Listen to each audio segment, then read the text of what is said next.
ఓం నమో గణపతయే. లలిత అమ్మవారు పాయసాన్న ప్రియా అనే నామం చేత స్తుతించబడింది. పాయసాన్న ప్రియా త్వక్స్థ అని, అంటే పాయసాన్నం అంటే ఆమెకు చాలా ఇష్టము అని. పాయసాన్నం అంటే ఏమిటి?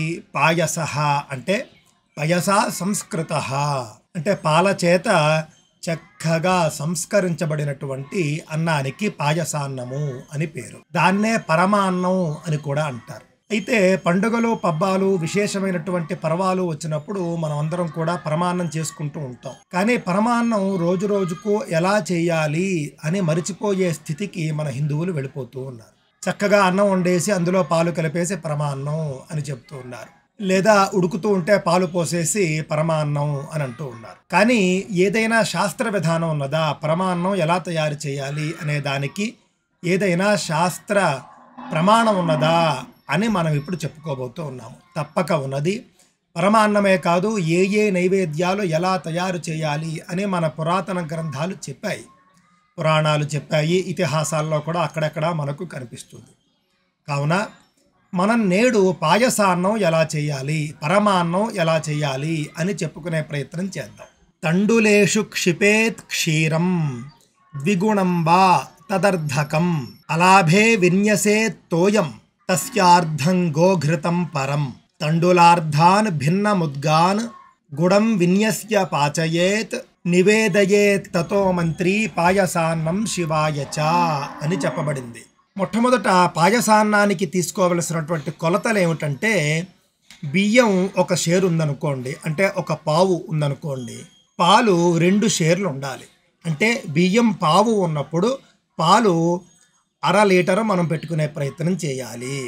అంటే బియ్యం ఎంతుంటే దానికి 2 పాలు ఉండాలి అని చెబుతూ ఉన్నారు. ఆవు నెయ్యి బియ్యం ఎంతుంటే దాంట్లో సగం ఆవు నెయ్యి ఉండి తీరాలి. అంతేకాని ఏదో శాస్త్రానికి ఒక చెంచాడు వేసేస్తే ప్రయోజనం లేదు. పావు బియ్యం మనం పరమాన్నానికి ఉపయోగిస్తూ ఉన్నట్లయితే పావులో సగాన్ని మనం నెయ్యి తీసుకోవాలి.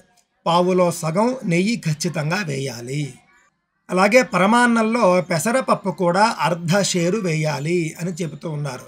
పెసరపప్పు, పెసరు కాదు. స్పష్టంగా భిన్నముద్గాహ అని చెప్పడం వల్ల పెసరపప్పు వాడాలి. అది బియ్యం 1 షేరు ఉన్నట్లయితే కనుక 1/2 షేరు పెసరపప్పు ఉండాలి.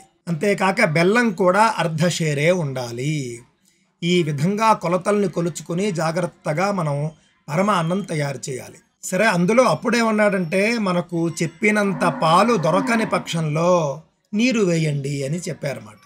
అంటే బియ్యం చక్కగా కడిగేసుకున్న తరువాత బియ్యంలో పాలు వేసి పాలతోనే ఉడికించాలి అని చెబుతూ ఉన్నాడు.